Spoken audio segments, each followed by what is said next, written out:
कि क्या समेटेगा हमें ये वक्त का दरिया, हम किनारों से उभरने का हुनर जानते हैं। कि क्या समेटेगा हमें ये वक्त का दरिया, हम किनारों से उभरने का हुनर जानते हैं। सीधे हाथों ने खींची जो लकीरें टेढ़ी, हम उन लकीरों पे चलने का हुनर जानते हैं। नमस्कार दोस्तों, स्वागत है आप लोग का अपने यूट्यूब के चैनल एग्जाम पेनिसिया में। मैं एसबी सर आप लोगों का बहुत बहुत स्वागत करता हूं। इसमें हम लोग बच्चों जो आरआरबी जो यूथ कंपटीशन की बच्चों जीएस की बुक है वो ए टू जेड करने वाले हैं। शुरू से हमने उसमें बच्चों एक वीडियो आपको अपलोड कर दिया है, सेकंड वीडियो आपके लिए हम अपलोड करने जा रहे हैं। तो बच्चों इसका जो टॉपिक रहेगा उसका नाम है वैदिक सभ्यता। फर्स्ट वीडियो जो बच्चों हम लोगों ने देखा था उसमें पाषाण काल था, और बच्चों उसमें पूरा का पूरा जो था वो था सिंधु घाटी सभ्यता। अब सेकंड वीडियो की बच्ची बात करते हैं क्वेश्चन नंबर 39 से।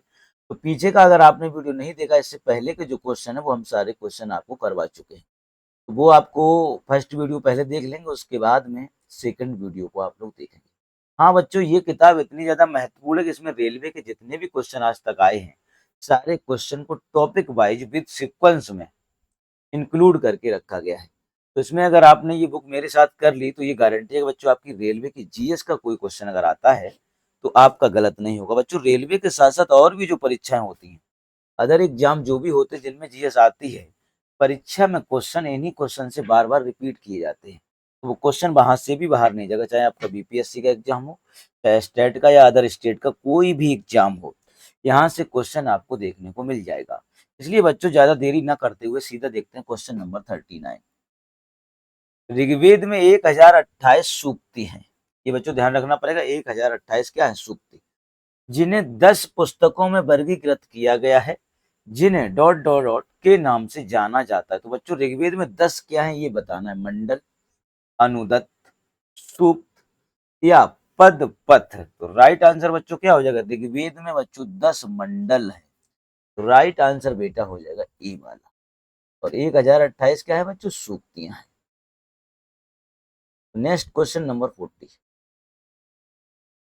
बादरायण, मुंडक और तैत्तिरीय निम्नलिखित में से किस श्रेणी के धार्मिक ग्रंथों के उदाहरण हैं। पुराण है, महाकाव्य है, उपनिषद है या जातक कथाएं हैं। तो बच्चों राइट आंसर हो जाएगा ये उपनिषद है। और उपनिषदों की संख्या बच्चों कितनी होती है, 108 होती है, 108। पुराण की बात करें बेटा तो पुराण 18 होते हैं। तो ये बच्चों क्या है, उपनिषद के अंदर में ये आए। डिटेल में अगर बात करें बच्चों तो यहाँ लिखा हुआ कि बादरायण, मुंडक और तैत्तिरीय उपनिषद श्रेणी के ग्रंथ हैं बच्चों। तो उपनिषद में ही आते हैं ये। भारत का राष्ट्रीय आदर्श वाक्य जो बच्चों सत्यमेव जयते है, ये मुंडको उपनिषद से बेटा लिया गया। ये क्वेश्चन बहुत ही बारी पूछा जा चुका है। पुराणों की संख्या बच्चों 18 है, और सबसे पुराना जो पुराण है वो मत्स्य पुराण है बेटा। सबसे प्राचीन पुराण है बच्चे लोग, वो है मत्स्य पुराण। क्वेश्चन नंबर 41 बेटा आपकी स्क्रीन पर आ गया। हिंदू धर्म में देव को पौधों के स्वामी, रोगों के उपचारक और धन का दाता माना जाता है। उषा, यम, बारुड़ी या सोम। तो बच्चों इसमें आपको बताना है कि धन का देवता किसे माना जाता है। तो राइट आंसर बेटा हो जाएगा डी वाला, सोमदेव को माना जाता है। ये सोमदेव जो बच्चों हैं पौधों के स्वामी भी है, इन्हीं से सोम रस प्राप्त होता था जिसे देवता लोग पान करते थे। राइट आंसर बेटा क्या हो जाएगा, D is the right answer. तो आज पूरे वैदिक काल के जितने भी क्वेश्चन है बेटा इस वीडियो में हम लोग करेंगे कंप्लीट। फिर आप परीक्षा कोई भी हो, इस टॉपिक से अगर क्वेश्चन आता है तो आपका क्वेश्चन बाहर नहीं जाएगा, इतना यकीन मान के आपको चलना पड़ेगा। चलिए देख लेते हैं बच्चों इसकी डिटेलिंग के बारे में।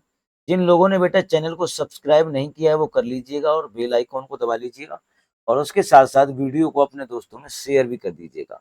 और अगर अब आपको क्लास बहुत अच्छी लगी तो आप कमेंट में जरूर बताएं कि बच्चों आपको क्लास का क्या इसका फीडबैक है। और बाकी के बच्चों ये आपको क्लास पूरी जितनी बुक है हम पूरी बुक पढ़ाने वाले हैं, एक भी टॉपिक छोड़ने वाले नहीं है। कंटिन्यू आपको पर डे एक वीडियो मिलेगी इसकी। और इससे पहले जो साइंस की क्लास चल रही है वो आप सुबह की क्लास में देखेंगे, सुबह सुबह साइंस की वीडियो आती है। तो यहाँ पे बच्चों लिखा हुआ है कि हिंदू धर्म में सोमदेव को पौधों का स्वामी कहा जाता है। तो सोमदेव पौधों के स्वामी हैं और इनका दवाइयों में प्रयोग होता है, इसलिए इन्हें उपचार का देवता कहा जाता है और धन का दाता भी माना जाता है। वरुण को बच्चों समुद्र का देवता कहते हैं। वरुण को किसका देवता कहते हैं बच्चों? समुद्र का देवता कहा जाता है। साथ ही साथ विश्व के नियामक सत्य के प्रतीक हैं वरुण जो है। ऋतु परिवर्तन के देवता के रूप में इन्हें जाना जाता है। हिंदू धर्म में उषा को भोर की देवी, उषा मतलब बच्चों सुबह सुबह, प्रातः, इसे भोर की देवी माना गया है। यम या यमराज को मृत्यु का देवता बच्चों लोग कहा जाता है। तो यमराज जो होते हैं उन्हें मृत्यु का देवता कहा जाता है।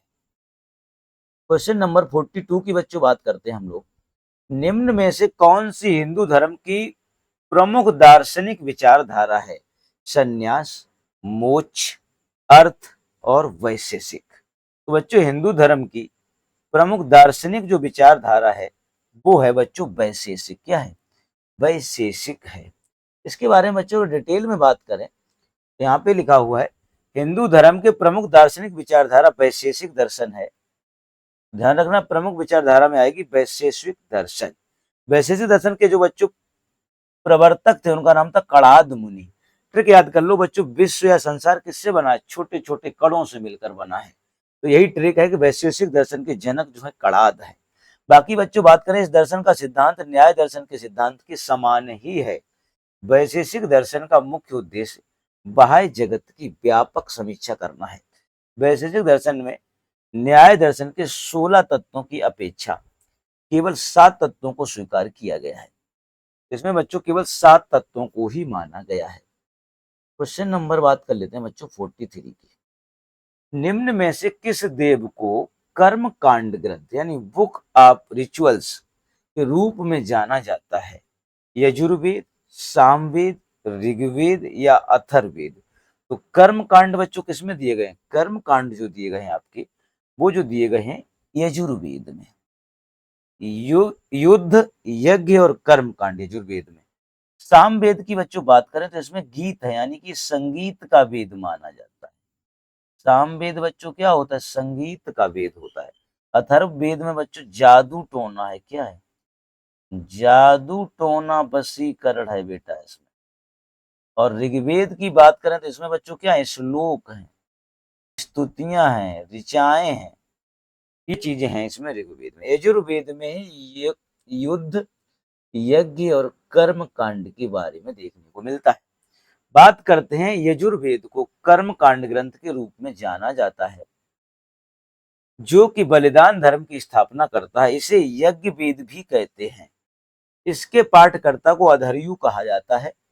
जिन पे बच्चों हम लाइन करते हैं वो चीजें आपके नोट करने लायक होती हैं। आपको कोई मेहनत नहीं करनी, आपको मेरे साथ देखना है और अगर कुछ नोट करनी है तो जिसे हम हाईलाइट कर देते हैं उन्हीं उन्हीं चीजों का आप नोट करते जाइएगा। यकीन मानिएगा आपका यहाँ से कोई भी टॉपिक से कोई भी डाउट नहीं रहने वाला है। इसमें यज्ञों के नियम, विधि विधानों का संकलन और बलिदान की विधि का वर्णन देखने को मिलता है।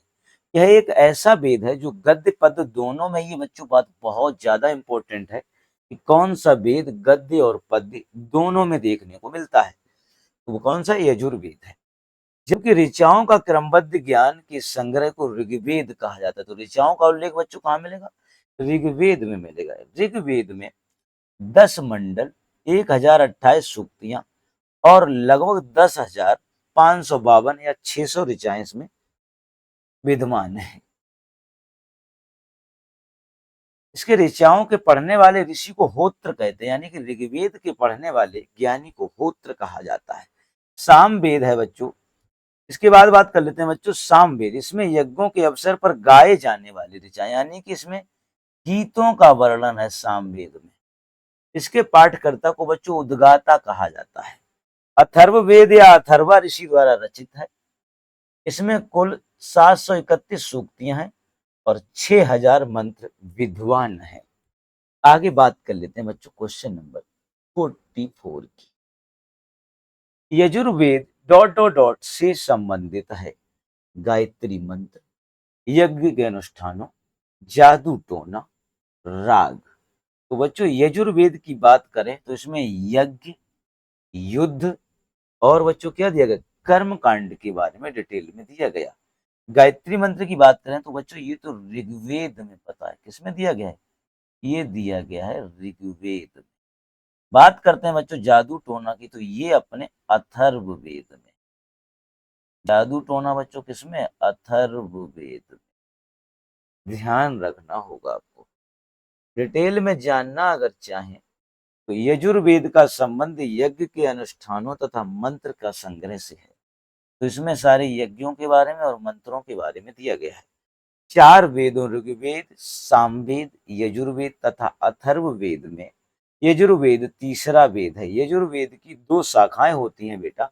ये शाखाएं बहुत बारी पूछी जा चुकी हैं। कृष्ण यजुर्वेद और शुक्ल यजुर्वेद। ये 2 शाखाएं बच्चों इसमें देखने को मिलती हैं। 45 नंबर क्वेश्चन बच्चों, यजुर्वेद की कितनी शाखाएं? तो अभी बच्चों हमने बताया यजुर्वेद की 2 शाखाएं हैं। कितनी शाखाएं हैं बच्चों? 2 शाखाएं, शुक्ल यजुर्वेद और कृष्ण यजुर्वेद। यजुर्वेद की बच्चों 55 शाखाओं की 85 शाखाओं की चर्चा मिलती है, किंतु आज उसमें से केवल 4 ही उपलब्ध हैं। आज उसमें से केवल बच्चों कितनी हैं? 4 ही उपलब्ध हैं। कौन कौन सी? कठ, कपिस्थल, शुक्ल यजुर्वेद की 2 शाखाएं हैं, कृष्ण यजुर्वेद की शाखाएं हैं, तथा कृष्ण यजुर्वेद की शाखाएं हैं कंड और मांध्यान्धनी। कौन सी हो जाएगी बच्चों? कंड और मांध्यान्धनी। माध्यांधनी। आगे बात करते हैं बच्चों, तो यह माध्यांधनी। नेक्स्ट बात करते हैं क्वेश्चन नंबर 46 की। वैदिक ग्रंथों के अनुसार संग्रहिती का क्या कार्य था? कोषाध्यक्ष यानी खजांची, सारथी यानी कि जो रथ हाँकता है वो सारथी, या बच्चों बात कर लेते हैं कर संग्रह यानी कि जो टैक्स इकट्ठा करता है वो, या बच्चों नेक्स्ट बात करते हैं चारण की। तो राइट आंसर बच्चों इसमें हो जाएगा ए वाला, कोषाध्यक्ष। राइट आंसर बच्चों क्या होगा? ए वाला, कोषाध्यक्ष या खजांची को संग्रहित्री कहा जाता था। तो जो इकट्ठा करता है, संग्रहण करता है, उसे संग्रहित्री ही कहा जाता है। बात करते हैं बच्चों यहाँ पे इसकी डिटेल के बारे में। तो यहाँ पे बच्चों लिखा हुआ है वैदिक ग्रंथों के अनुसार संग्रहित्री का अर्थ कोषाध्यक्ष या खजांची था। प्रमुख वैदिक ग्रंथों में 4 वेद यानी कि ऋग्वेद, सामवेद, यजुर्वेद और अथर्ववेद, 8 ब्राह्मण ग्रंथ, 7 आरण्यक और 12 प्रारंभिक उपनिषद आते हैं। तो प्रारंभिक उपनिषद बेटा लोग कितने होते हैं? 12 होते।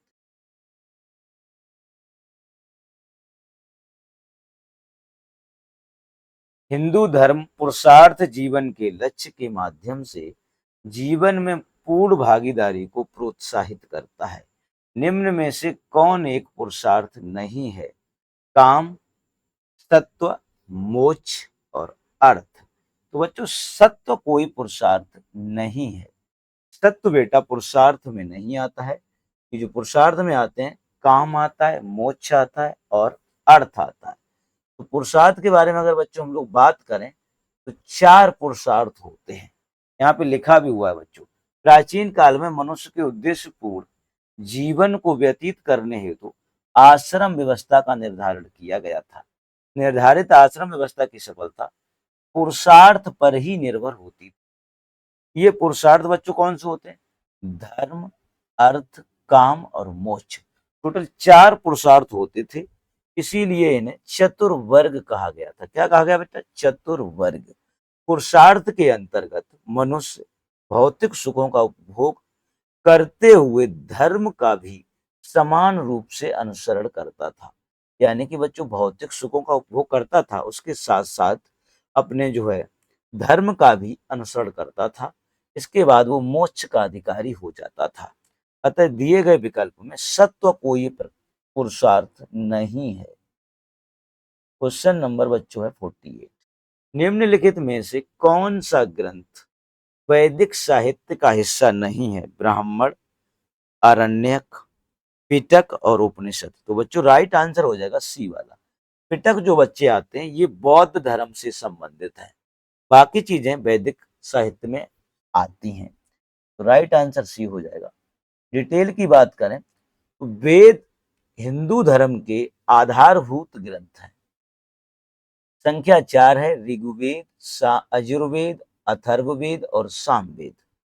सभी वेदों के ब्राह्मण, अरण्यक और उपनिषद हैं। सभी के ब्राह्मण हैं, वो उपनिषद हैं और क्या है, आरण्यक हैं।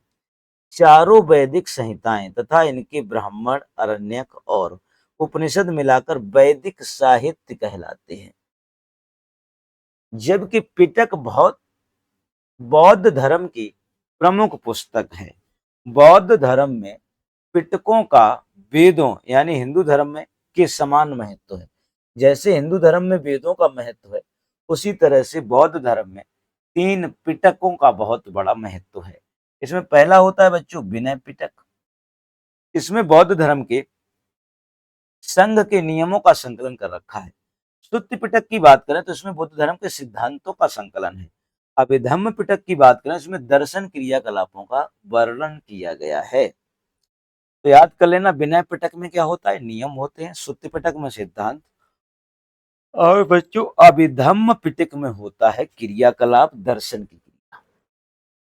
49 नंबर क्वेश्चन की बात करें बच्चों, हिंदू धर्म में इनमें से किस देवता को सृजनकर्ता माना जाता है? ब्रह्मा, गणेश, महेश या विष्णु? तो सब बच्चे जानते होंगे ब्रह्मा जी को सृष्टि का क्या माना जाता है, रचयिता माना जाता है। तो सृजनकर्ता जो है हमारे ब्रह्मा जी को समझा जाता है। हिंदू धर्म में सृजनकर्ता का देवता ब्रह्मा को माना जाता है। भगवान विष्णु को इस सृष्टि के संचालनकर्ता के रूप में तथा भगवान शिव को सृष्टि के विनाशक के रूप में जाना जाता है। आगे बात कर लेते हैं। ऐतरेय उपनिषद की ऐतरेय अरण्यक की दूसरी पुस्तक के चौथे, पांचवें और छठे अध्याय से संबंधित है और इसे सबसे पुराना उपनिषद माना जाता है। ऋग्वेद, सामवेद, यजुर्वेद, अथर्ववेद। तो राइट आंसर बेटा क्या हो जाएगा, ऋग्वेद हो जाएगा। राइट आंसर ए वाला। बात कर लेते हैं थोड़ा सा डिटेल। ऐतरेय उपनिषद ऋग्वेद के ऐतरेय आरण्यक की दूसरी पुस्तक के चौथे, पांचवें, छठे अध्याय से संबंधित है। इसे सबसे पुराना उपनिषद माना जाता है। ऋग्वेद में 10 मंडल, 1028 सूक्तियां, लगभग 10,600 ऋचाएं। इस वेद के ऋचाओं को पढ़ने वाले ऋषि को होत्र कहा जाता है। इस वेद से आर्यों की राजनीतिक प्रणाली एवं इतिहास के बारे में जानकारी मिलती है। अब चलिए बच्चों बात कर लेते हैं नेक्स्ट क्वेश्चन की।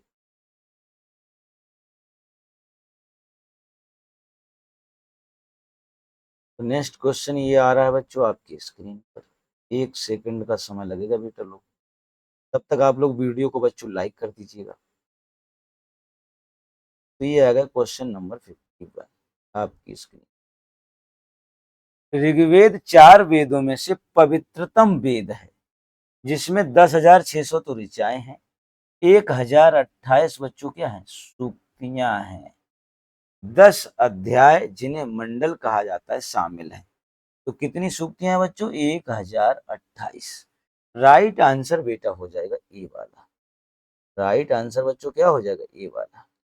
तो यहाँ पे बच्चों डिटेल की बात करें तो लिखा है चारों वेदों में ऋग्वेद सबसे प्राचीन है, अथर्ववेद सबसे नवीन है, यानी कि नया कौन सा है, अथर्ववेद है।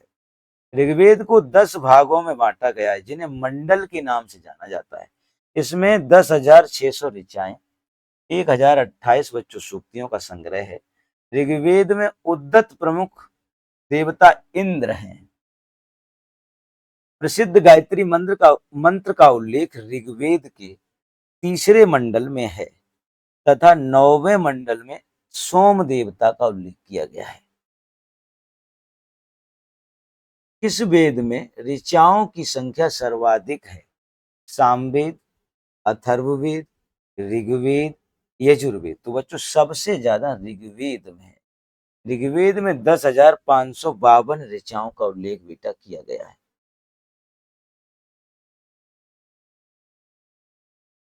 53 नंबर क्वेश्चन आपके स्क्रीन पर। निम्नलिखित में से कौन सा चारों वेदों में से सबसे पुराना और सबसे बड़ा वेद है? तो सबसे पुराना और सबसे बड़ा बेटा ऋग्वेद, यजुर्वेद, अथर्ववेद या सामवेद। तो सबसे पुराना बच्चों कौन सा है? सबसे पुराना है अपना ऋग्वेद। ऋग्वेद का संग्रह है 1028 सूक्तों, 2028, 4028, 3028। तो राइट आंसर बच्चों हो जाएगा ए वाला। 1028 सूक्तों का क्या है? संग्रह है। प्रारंभिक हिंदू दर्शन में जीवन के कितने चरण निर्धारित किए गए? तो प्रारंभिक हिंदू दर्शन में बच्चों 2, 3, 4 और 5। तो राइट आंसर हो जाएगा 4। प्रारंभिक हिंदू दर्शन में जीवन के 4 चरण निर्धारित किए गए हैं। कौन कौन से बच्चों? इन 4 चरणों को बच्चों क्या कहा जाता है? आश्रम कहा जाता है। पहला होता है ब्रह्मचर्य 0 से 25 साल, दूसरा होता है गृहस्थ 25 से 50, तीसरा होता है वानप्रस्थ 50 से 75, चौथा होता है बच्चों सन्यास 75 से 100 वर्ष। चारों वेदों में से किस वेद को यज्ञ सूत्रों के वेद के रूप में जाना जाता है? इसमें समान उद्देश्य के लिए इच्छित छंदों के साथ साथ विभिन्न संस्कारों के लिए अपनाए जाने वाले गद्य सूत्र भी शामिल हैं। बच्चों हमने बताया था यज्ञ, युद्ध और कर्म कांड सब यजुर्वेद में सम्मिलित हैं। सामवेद में बच्चों संगीत है, अथर्ववेद में जादू टोना वशीकरण है और ऋग्वेद में बच्चों क्या है? श्लोक हैं, स्तुतियां हैं, प्रार्थनाएं हैं। यहाँ लिखा भी है बच्चों चारों वेदों में से यजुर्वेद को यज्ञ या सूत्रों के वेद के रूप में जाना जाता है। 57 नंबर क्वेश्चन। उपनिषद शब्द में उपशब्द दर्शाता है। उपनिषद शब्द में उपशब्द दर्शाता है। तो उपनिषद में बच्चों आपको बताना है कि उपशब्द क्या दर्शाता है। तो उपनिषद में बच्चों उपशब्द का अर्थ होता है गुप्तता, निकटता, समग्रता या खुशी। तो राइट आंसर होगा बच्चों बी वाला। उप का मतलब होता है निकटता। उपनिषद में बच्चों उप का अर्थ क्या होता है? निकटता। निकट मतलब होता है गुरु के समीप बैठकर जो ग्रंथ लिखे गए उन्हें क्या कहा जाता है बच्चों? उन्हें उपनिषद कहा जाता है। उन्हें बेटा लोग कहा जाता है। यही बच्चों यहाँ पे डिटेलिंग में भी बताया गया है। यहाँ लिखा है उपनिषद शब्द में उप का अर्थ होता है निकटता। उपनिषद शब्द सामान्यतः वेदांत भी कहलाते हैं बच्चों। ये बहुत इंपॉर्टेंट बात है। ये दार्शनिक ग्रंथ हैं। कैसे ग्रंथ हैं बच्चों? ये दार्शनिक हैं। भारतीय दर्शन के कुछ प्रमुख उपनिषद बादरायण, छंदोग्ध, ऐतरेय, कैस्तिकी या मैत्रायणी, ये कुछ क्या है बच्चों? ये कुछ उपनिषदों के नाम है। ऋग्वेद के स्त्रोतों को के रूप में भी जाना जाता है। तो सूक्त, ज्ञान, रुद्र या कर्मकांड। तो ऋग्वेद के स्त्रोतों को बच्चों क्या कहा जाता है? सूक्ति कहा जाता है। और ऋग्वेद में कितनी सूक्तियां हैं बच्चों? तो 1028। सबसे प्राचीन है, 1028 सूक्तियां हैं। 10 मंडल भी हैं बच्चों। मंडल कितने हैं बेटा लोग? 10 मंडल है। परीक्षा कोई भी हो बच्चों, क्वेश्चन यहीं से आएगा।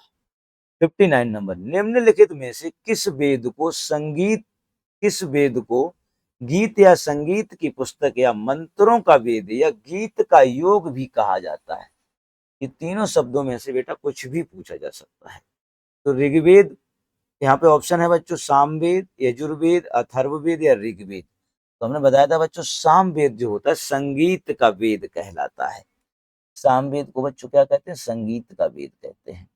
सामवेद को गीत की पुस्तक या मंत्रों का वेद या गीत या संगीत का योग कहा जाता है। इसमें कुल संख्या अगर बात करें मंत्रों की तो 1869 है। इसमें से 1474 मंत्र ऋग्वेद से लिए गए हैं। इसी कारण सामवेद को ऋग्वेद से अभिन्न माना जाता है। यह पद्य में है, यानी कविता के रूप में है। सूर्य देवता को समर्पित है। पूरा का पूरा बच्चों सन गॉड यानी कि सूर्य देवता को क्या है? समर्पित है। सबसे पुराना वेद है सामवेद, यजुर्वेद, अथर्ववेद, ऋग्वेद। तो इनमें से बच्चों बताना कि सबसे पुराना कौन सा है। तो बेटा सबसे प्राचीन है ऋग्वेद। ऋग्वेद के बारे में बच्चों इतनी बार डिटेल हम लोग जान चुके हैं। इसमें पहली बात तो ऋचाओं का ज्ञान है, सबसे पुराना है, 10 मंडल हैं, 1028 सूक्तियां हैं, बालखल पाठ के 11 सूक्तियां हैं बच्चों, एवं इसमें से 10,462 ऋचाएं हैं। हालांकि मंत्रों ऋचाओं की संख्या के बारे में विद्वानों में मतभेद है। वही हमने बताया था, कोई बता रहा 10,552। इस वेद के ऋचाओं को पढ़ने वाले पुरोहित को बच्चों क्या कहा जाता है? होत्र कहा जाता है। विश्वामित्र द्वारा रचित ऋग्वेद यानी कि इसके रचयिता कौन है बच्चों? तो विश्वामित्र है। तीसरे मंडल में सूर्य देवता को सावित्री, सावित्री के नाम से सूर्य देवता को क्या किया गया? यहाँ पे गायत्री मंत्र एक समर्पित किया गया है। इसके 9वें मंडल में देवता सोम का उल्लेख है। इसके 9वें मंडल में बच्चा लोग सोमदेव का वर्णन है। क्वेश्चन नंबर 61, ऋग्वेद में ऐसे मंत्र हैं जिनमें अप्रमाणिक बालिखल भजन शामिल हैं। 1549, 1028, 760 या 1875। तो कितने हैं बच्चों इसमें सूक्तियां? 1028, 1028। ऋग्वेद में मंत्र हैं 1014, 1028, 1035 और 1020। तो राइट आंसर बच्चों हो जाएगा बी। राइट आंसर बच्चों क्या हो जाएगा? B is the right answer. Question number 63 की बात कर लेते हैं। वेदों का इनमें से कौन सा अंग जटिल शब्दों के अर्थ एवं व्याख्या के लिए प्रसिद्ध है? तो जटिल अंगों का अर्थ एवं व्याख्या के लिए बच्चों कौन सा प्रसिद्ध है? कल्प, छंद, व्याकरण या निरुक्ति? तो बताना है बच्चों कल्प, छंद, व्याकरण या निरुक्ति, इनमें से कौन सा फेमस है व्याख्या के लिए? तो व्याख्या के लिए अगर बच्चों बात कर लें कि कौन सा फेमस है, तो राइट आंसर हो जाएगा डी वाला। उसे निरुक्ति कहते हैं। क्या कहते हैं बच्चों? निरुक्ति कहा जाता है। तो D is the right answer. D is the right answer. Question number next पे चलते हैं। तो ये बच्चों रहा आपके सामने स्क्रीन पर डी। यहाँ लिखा हुआ है बच्चों वेदों के अंग को वेदांग कहा जाता है। वेदांगों की संख्या बच्चों 6 है। शिक्षा, व्याकरण, निरुक्ति, छंद, ज्योतिष और कल्प। इनमें से वेदों का अंग है बच्चों निरुक्ति। ये जटिल शब्दों के अर्थ एवं व्याख्या के लिए प्रसिद्ध है। जो कठिन शब्द व्याकरण की पहुंच से बाहर थे, उनके अर्थ जानने के लिए निरुक्ति की रचना हुई। निरुक्त के रचयिता यास्क हैं बच्चों। इसके रचयिता कौन है? इसके रचयिता हैं बेटा यास्क। और बात करते हैं यास्क मुनि ने निरुक्त को व्याकरण का पूरक भी माना है। क्वेश्चन नंबर 64, भारत का राष्ट्रीय आदर्श वाक्य सत्यमेव जैसे जयते, अर्थात सत्य की हमेशा विजय होती है। सत्यमेव जयते, सत्य की हमेशा जीत होती है, किस प्राचीन भारतीय शास्त्र से उद्धत एक मंत्र है? तो बच्चों सब बच्चे जानते हैं मुंडको उपनिषद से। ये मुंडको उपनिषद बेटा जो है सबसे छोटा उपनिषद भी है। ये मुंडको उपनिषद में क्या खास बात है कि सबसे छोटा उपनिषद भी माना जाता है इसे। अब बात कर लेते हैं क्वेश्चन इसकी डिटेल के बारे में। भारत का राष्ट्रीय आदर्श वाक्य सत्यमेव जयते, सत्य की हमेशा जीत होती है, मुंडको उपनिषद से लिया गया है। इसका उल्लेख अशोक द्वारा बनवाए गए सिंह स्तंभ यानी सारनाथ स्तंभ में रहा है, जिसे हूबहू भारत के राष्ट्रीय प्रतीक में शामिल कर लिया गया।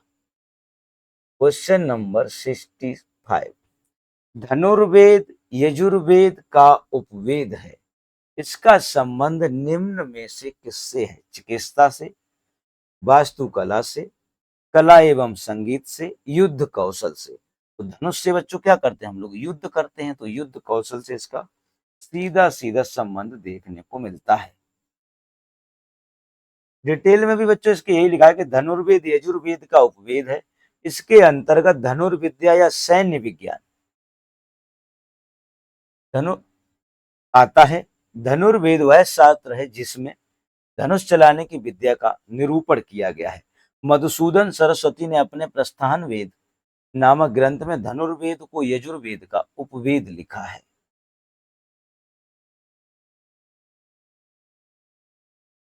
तो चलिए नेक्स्ट क्वेश्चन की अगर बात करें 66 नंबर, निम्न में से किस वेद में संगीत से संबंधित ज्ञान संग्रहित है? ऋग्वेद, अथर्ववेद, सामवेद या यजुर्वेद? तो बच्चों बात करते हैं कि संगीत की बात करें तो संगीत बच्चों किसमें हो जाएगा? सामवेद में हो जाएगा। तो राइट आंसर बच्चों क्या हो जाएगा? सी वाला। सामवेद में बच्चों संगीत या गीत है। साम का अर्थ ही होता है गाना, गान। सामवेद में संकलित मंत्रों को देवताओं की स्तुति के लिए स्तुति के समय गाया गया जाता था। सामवेद में कुल 1875 ऋचाएं हैं। इनमें से 75 सामवेद के हैं, शेष ऋग्वेद के से ग्रहण किए गए हैं। वेदों को इंडो आर्यन सभ्यता का सर्वप्रथम साहित्यिक अभिलेख माना जाता है। इसमें शामिल 4 वेदों के नाम ऋग्वेद, सामवेद, यजुर्वेद और बच्चों क्या है? अथर्ववेद, धनुर्वेद, आयुर्वेद या शिल्पवेद? राइट आंसर बच्चों हो जाएगा अथर्ववेद। चारों वेद कंप्लीट हो जाएंगे। तो अथर्ववेद में बच्चों क्या है? जादू टोना, और इसमें है बच्चों वशीकरण और सम्मोहन। बात करें डिटेल में तो वेदों को इंडो आर्यन सभ्यता का सर्वप्रथम साहित्यिक अभिलेख माना जाता है। इसके संकलनकर्ता महर्षि कृष्ण द्वैपायन वेद व्यास जी हैं। वेद का अर्थ होता है बच्चों ज्ञान। इनसे आर्यों के आगमन व बसने की जानकारी मिलती है। वेद 4 हैं, ऋग्वेद, यजुर्वेद, सामवेद और अथर्ववेद। 4 वेदों को संहिता भी कहा जाता है। क्या कहा जाता है? इन चारों को संहिता भी कहा जाता है। मुंडक उपनिषद किससे संबंधित है? सामवेद, अथर्ववेद, यजुर्वेद या ऋग्वेद? तो मुंडक उपनिषद की बात करें बच्चों, क्वेश्चन नंबर 68, मुंडक उपनिषद किससे संबंधित है? कोई बच्चा बताएगा मुंडक उपनिषद किससे संबंधित है? तो ये बच्चों संबंधित है अथर्ववेद से। B is the right answer, Atharvaveda. बच्चों ज्यादा नहीं, इसमें 10 क्वेश्चन और है, उसके बाद ये वैदिक काल पूरा समाप्त हो जाएगा। तो यहाँ लिखा हुआ है बच्चों B is the right answer, Mundaka Upanishad Atharvaveda की सैनिकीय शाखा का उपनिषद है। इस उपनिषद में 3 मुंडक हैं। प्रत्येक मुंडक के 2 खंड हैं। कुल 64 मंत्र हैं। मुंडकोपनिषद को मंत्री परिषद के नाम से भी जाना जाता है।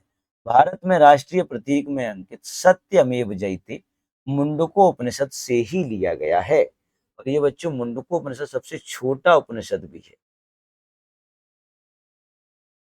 भारत की वैदिक काल अवधि कब तक चली? 1500 से 500 बीसी, 336 से 323 बीसी, 3000 से 2600 बीसी, 5550 से 323 बीसी। तो राइट आंसर हो जाएगा 1500 से 500 BC. A is the right answer. इसका जो समय हो 1500 से लगभग 500 बीसी तक। 70 नंबर क्वेश्चन की बात करें, निम्नलिखित में से कौन सा वेद जादुई अनुष्ठानों और वशीकरण के बारे में बताता है? अथर्ववेद, सामवेद, ऋग्वेद या यजुर्वेद? तो जादुई अनुष्ठान की अगर बात करें बच्चों तो अथर्ववेद है जादू टोना के बारे में फेमस। इसमें वशीकरण भी है बच्चा, सम्मोहन भी है इसके अंदर में। तो यहाँ पे लिखा भी है, इसे ब्रह्म वेद भी कहा जाता है। इसे अथर्वा ऋषि के नाम से इस वेद का नाम अथर्ववेद पड़ गया। वेद की रचना सबसे बाद में हुई है।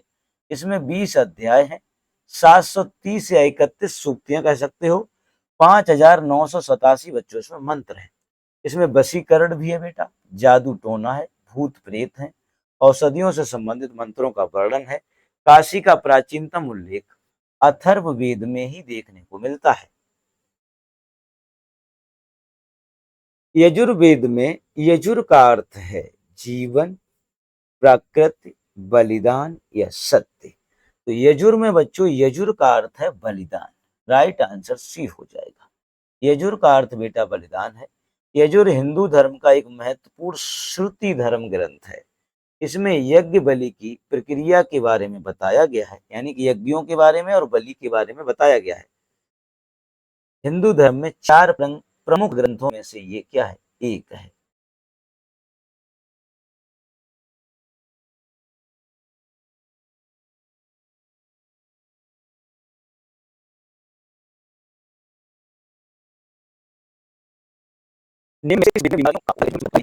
वशीकरण, सम्मोहन, चिकित्सा आदि के बारे में बच्चों बताया गया है।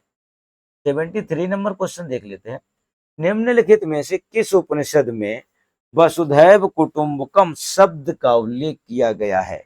महाउपनिषद, छंदोग्य उपनिषद, बादरायण का उपनिषद और कैनोपी उपनिषद। तो राइट आंसर हो जाएगा बच्चों ए वाला।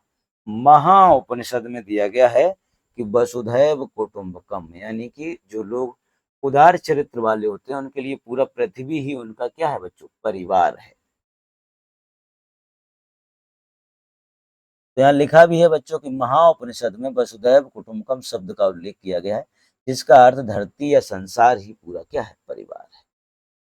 उपनिषदों में से उपनिषद मुख्य माने जाते हैं। उपनिषदों में से जो उपनिषद हैं उसमें से मुख्य कितने माने जाते हैं?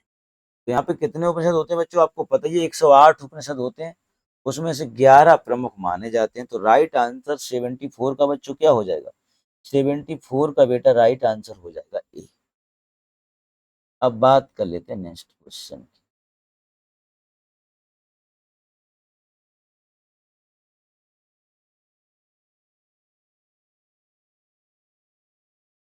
तो यहाँ पे बच्चों यही बताया गया कि टोटल कितने होते हैं। टोटल उपनिषद जो होते हैं भारतीय दर्शन के मूल स्रोत हैं ये बच्चों, मूल स्रोत यही है दर्शन के, और इन्हें वेदांत भी कहा जाता है। सत्यमेव जयते जो है भारत का राष्ट्रीय आदर्श वाक्य मुंडको उपनिषद से लिया गया है। भारतीय इतिहास में मुक्तिका उपनिषद 108 उपनिषदों का उल्लेख मिलता है।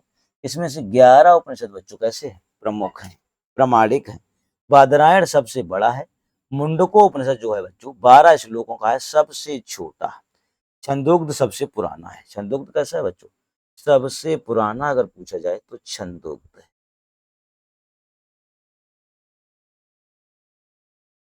अब बात कर लेते हैं बच्चों क्वेश्चन नंबर 75।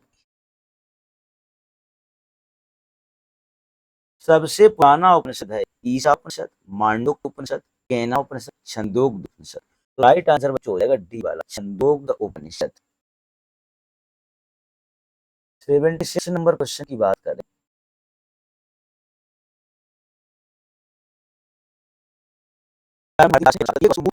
तत्वों से बनी है, कहते नहीं पंच तत्व मिल बना शरीरा। तो पंच तत्व बच्चों जो होते हैं उन्हें पंच महाभूति भी कहा जाता है। भारतीय दर्शन में सभी पदार्थों के मूल माने गए हैं कौन बच्चों, पंच तत्व। आकाश इसमें है बच्चों, वायु है, अनिल है, जल है और क्या है बच्चों, आकाश है, वायु है, अग्नि है, जल है और पृथ्वी है। ये पंच महाभूत माने गए हैं जिनमें सृष्टि का प्रत्येक पदार्थ बना हुआ है। इनसे बने पदार्थ जड़ होते हैं। सजीव बनने के लिए इनको आत्मा चाहिए। आत्मा को वैदिक साहित्य में पुरुष कहा जाता है। सांख्य दर्शन में प्रकृति इन्हीं पंचभूतों से बना माना गया है। आखिरी क्वेश्चन है बच्चों वैदिक काल से।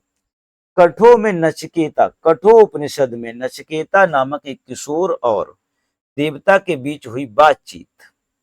निम्नलिखित में से किस देवता नचिकेता से बात कर रहा है? निम्न में से कौन सा देवता नचिकेता से बात कर रहा है? भगवान यम, भगवान शिव, भगवान इंद्र, भगवान कार्तिकेय। तो राइट आंसर हो जाएगा बच्चों ए वाला। भगवान यम जो है वो नचिकेता से बात कर रहे हैं। कठोपनिषद में यम नचिकेता की कहानी है बच्चों, इसमें संवाद है। कृष्ण यजुर्वेद शाखा का उपनिषद है ये, और इस उपनिषद के रचयिता बच्चों कठ आचार्य हैं। कौन है? कठ आचार्य। अब बच्चों शुरू होने जा रहा है महाजनपद काल। महाजनपद काल के बच्चों जो क्वेश्चन है वो हम लोग करेंगे कल। आज हम लोगों ने वैदिक काल कर लिया कंप्लीट। रेलवे में बच्चों जितने भी क्वेश्चन वैदिक काल से आए हुए थे, वो सारे के सारे क्वेश्चन हमने इसमें बच्चों क्या कर दिए, इंक्लूड कर दिए, सारे के सारे। इसमें कोई क्वेश्चन ऐसा नहीं है जो इसमें इससे बच गया हो। बाकी बच्चों फिर से हम यही कहेंगे, क्या समेटेगा हमें ये वक्त का दरिया, हम किनारों से उभरने का हुनर जानते हैं। सीधे हाथों ने खींची जो लकीरें टेढ़ी, हम उन लकीरों पे चलने का हुनर जानते हैं। जय हिंद, जय भारत।